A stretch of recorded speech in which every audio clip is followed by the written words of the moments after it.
तो मित्रों, कैसे हैं आप सब। आशा करता हूँ कि आप सब अच्छे से होंगे, सकुशल होंगे। और इसी कामना के साथ आइए आज शुरू करते हैं। आज का एपिसोड एक ज्वलंत मुद्दे को लेकर के है।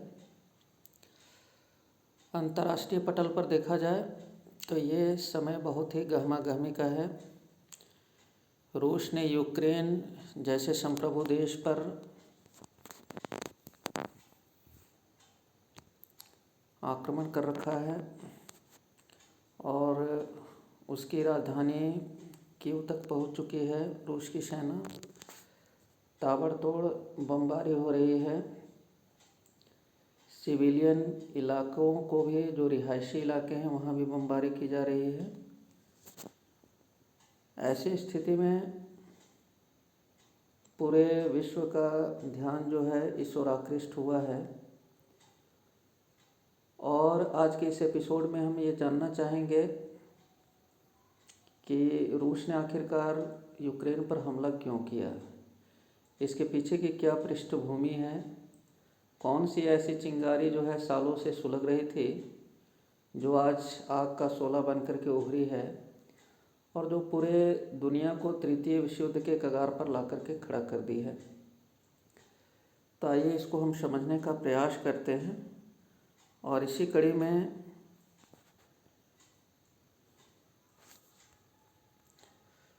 आज हम देखेंगे कि कौन सा ऐसा विवाद रूस और यूक्रेन के बीच में है जो आज ये आग का शोला बनकर के उभरा है और पूरी दुनिया को तृतीय विश्व युद्ध के आगोश में ले लेने की फिराक में है।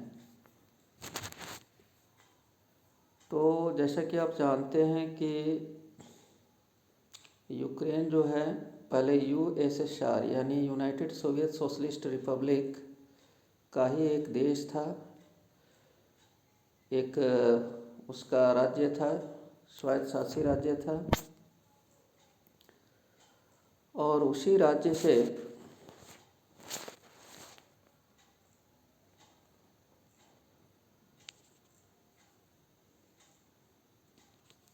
ये आप स्क्रीन पर देखें, ये यूक्रेन है। इसके उत्तर पूर्व की दिशा में रशिया है, उत्तर में बेलारूस है, पश्चिम में पोलैंड है, स्लोवाकिया है, हंगरी है, रोमानिया है और ये काला सागर है। और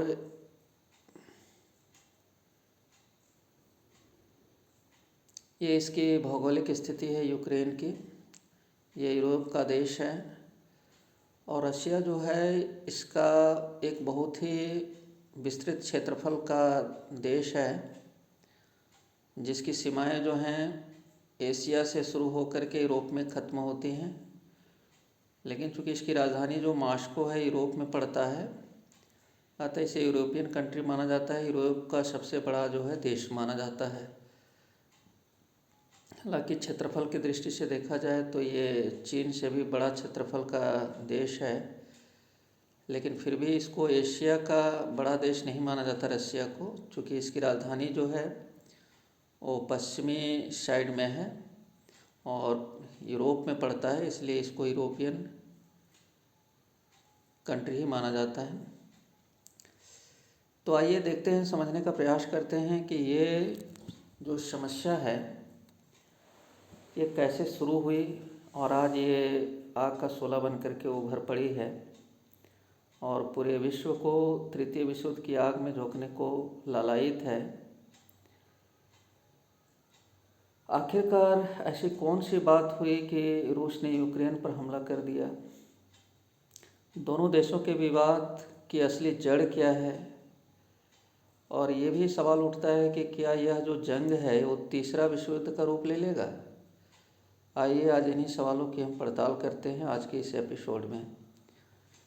दरअसल आज का जो रूस है वर्ष 1991 से पहले सोवियत संघ या यूएसएसआर था, मतलब यूनाइटेड सोवियत सोशलिस्ट रिपब्लिक, जिसे समाजवादी गणतंत्रों का संघ भी कहा जाता था।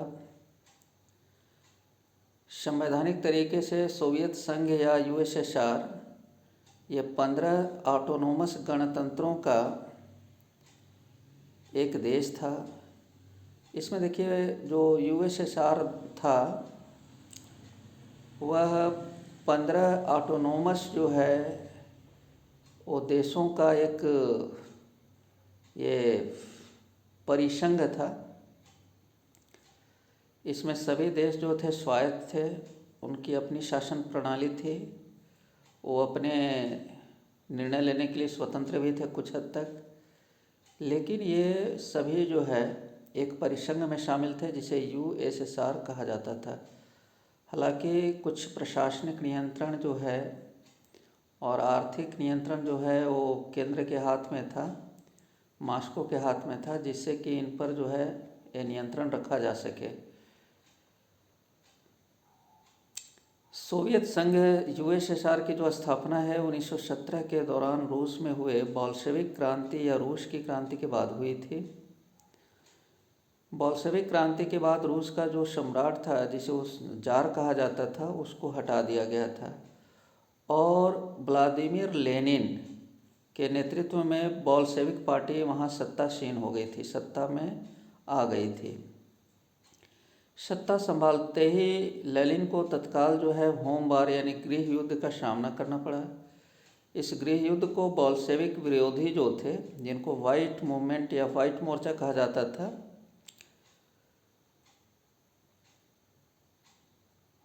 उन्होंने ये कर रखा था, गृह युद्ध छेड़ रखा था।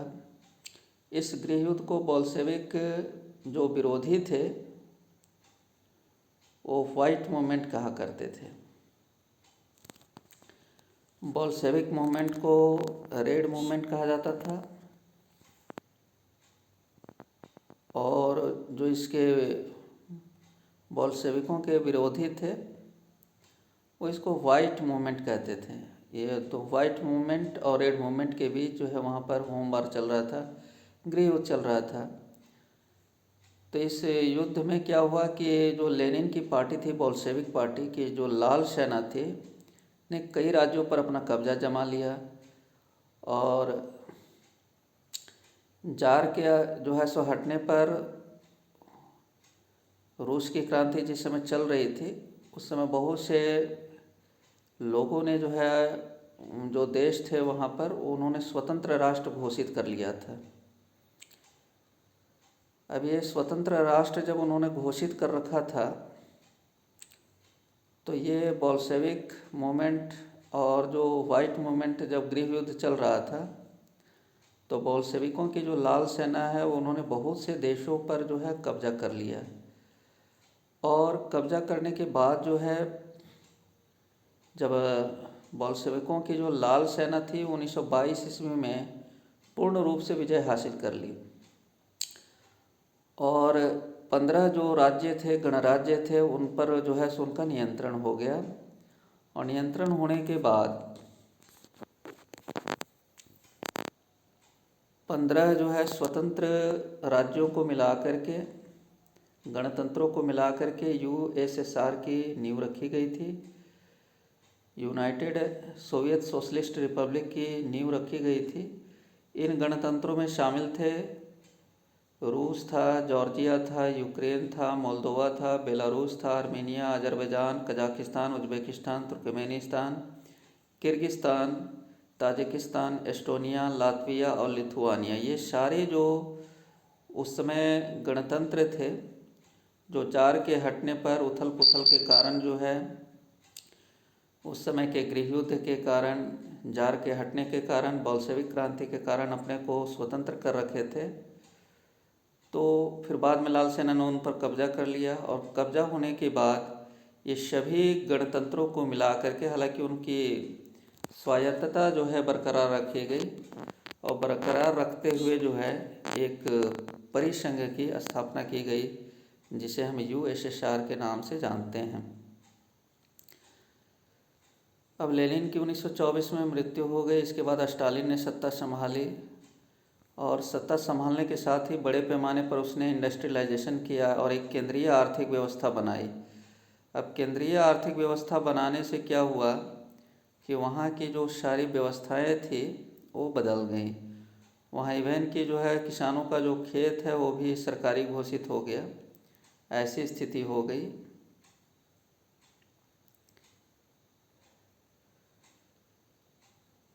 तो इसका वहाँ पर बड़े पैमाने पर जो है विरोध होना शुरू हो गया। विरोध होने का अर्थ था कि जितने भी ये स्वतंत्र गणतंत्रों को मिलाकर के यूएसएसआर बनाया गया था, वो सभी राज्यों ने इसका विरोध किया, केंद्रीय आर्थिक व्यवस्था का विरोध किया कि भाई इसमें तो हमारी जो व्यवस्थाएं हो चरमरा रही हैं। तो ऐसी परिस्थिति में जो है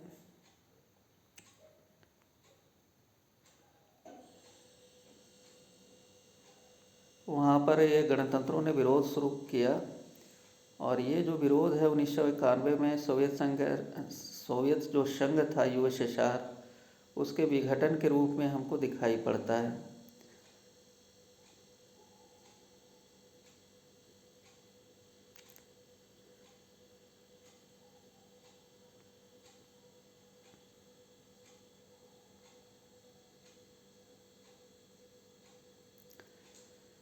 देखिए इसके बाद जो है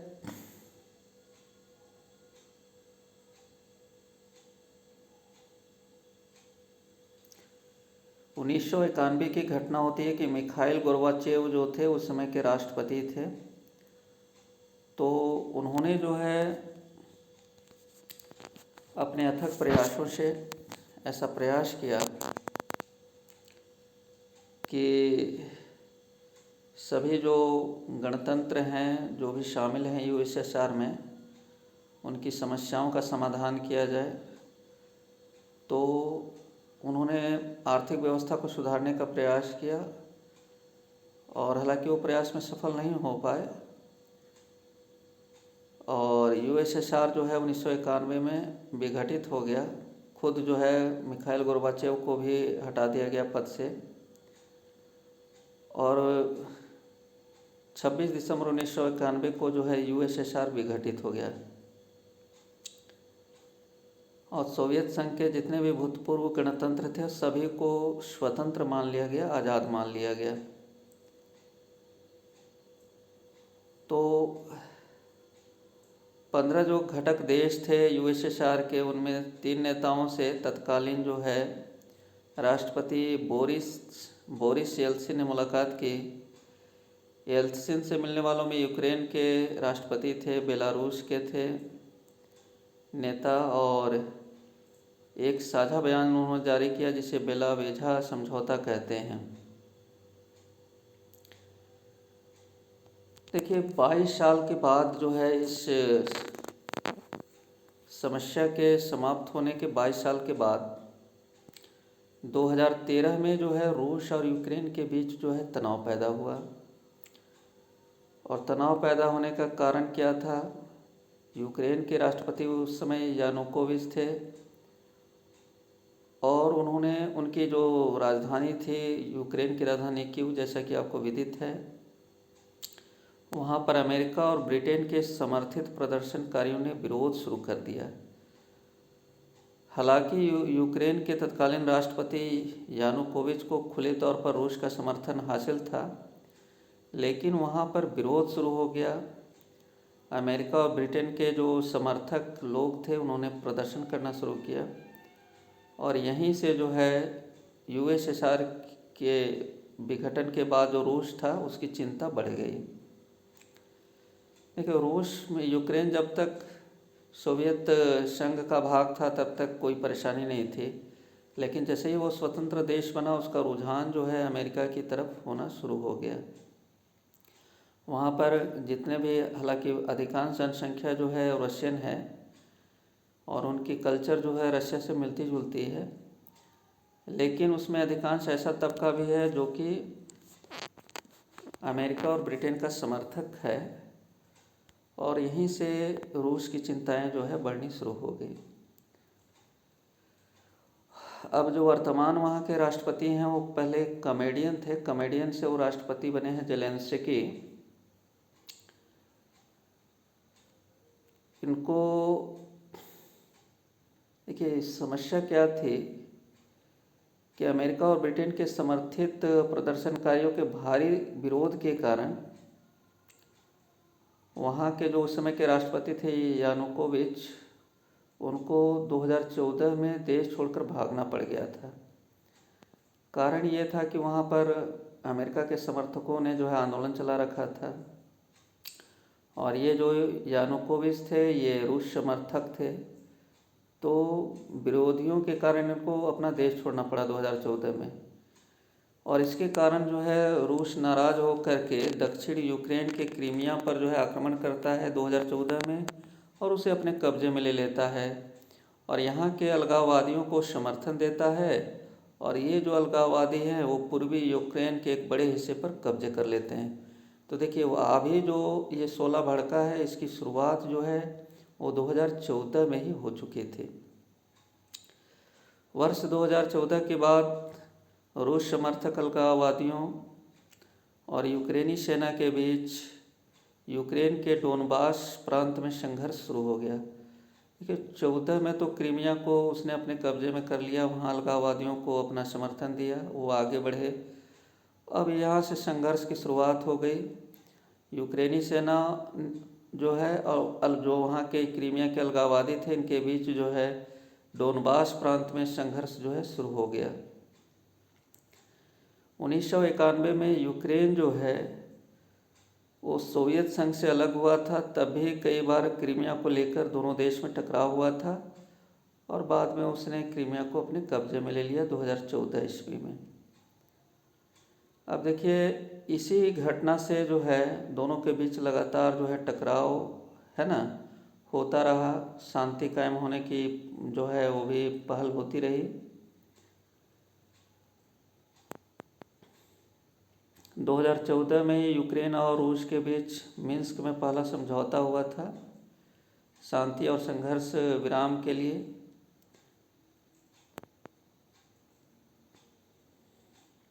अब देखिए इसके बाद क्या हुआ, क्या घटनाक्रम बदलता है कि इसके बाद खुद को मजबूत करने के लिए यूक्रेन ने हाल ही के दिनों में नाटो से करीबी और दोस्ती गांठना शुरू कर दिया। देखिए समस्या की जड़ यहीं पर है। वहाँ के जो यूक्रेन के राष्ट्रपति हैं जेलेंस्की, उनका रुझान जो है नाटो की तरफ हो गया। नाटो क्या है? नॉर्थ अटलांटिक ट्रीटी ऑर्गेनाइजेशन, उत्तर अटलांटिक जो है संधि समझौता। यह एक पूरी तरह से सैनिक समझौता है, संगठन है, जिसमें यूरोप और अमेरिका के जो महादेश के हैं, उत्तरी अमेरिका, दक्षिणी अमेरिका और यूरोप, ये सब महादेश के मिलाकर के कुल जो है 30 देश इसमें शामिल हैं। और ये एक पूरी तरह से सैनिक संधि है और ये संधि जो है इस बात पर आधारित है कि यदि सदस्य देश पर किसी भी प्रकार का आक्रमण होता है, सैनिक आक्रमण, तो ये 30 देश मिलकर के उसका सामना करेंगे, उस पर अटैक करेंगे, आक्रमणकारी पर। तो देखिए यूक्रेन का जो झुकाव है वो नाटो की तरफ हो गया। अमेरिका जो है सो यूक्रेन को लुभाने लगा कि आप नाटो की सदस्यता ग्रहण कर लो और हम आपका जो है ये आक्रमण से बचाव करेंगे। तो रूस को यही बात नागवार गुजरी। उसने सोचा कि यदि जो है ये नाटो का सदस्य यूक्रेन बन जाता है तो हमारी सीमाएं जो है असुरक्षित हो जाएंगी, क्योंकि यूक्रेन में नाटो अपना बेस बनाएगा, कैंप बेस बनाएगा और यहाँ से जो है रूस पर वो आक्रमण करने के लिए सीधा टारगेट रूस बन जाएगा। तो यहीं से रूस की जो है आपत्तियाँ शुरू हुई और ये बार बार जो है ये नाराज़गी यूक्रेन के साथ जो है ये जताता रहा, लेकिन यूक्रेन पर इसका कोई असर नहीं हुआ। और अमेरिका जो है वो बराबर जो है सो समर्थन करता रहा यूक्रेन का और उसे नाटो में शामिल होने के लिए प्रेरित करता रहा।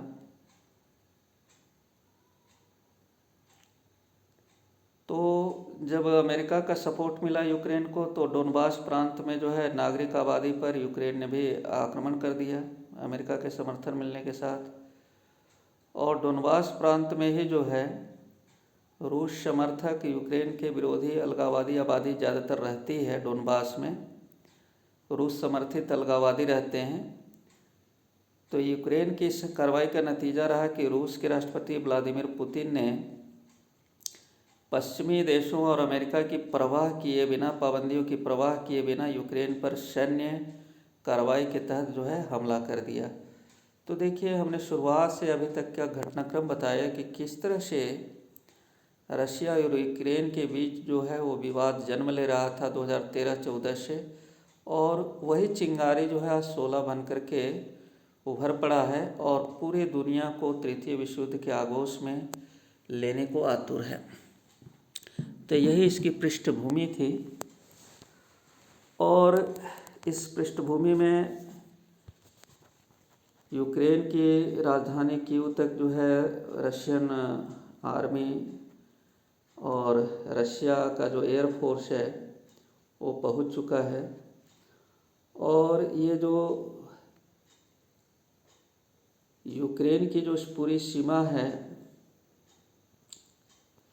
जैसा कि आप स्क्रीन पर देख पा रहे हैं, इस सीमा के अंदर जो है राजधानी कीव और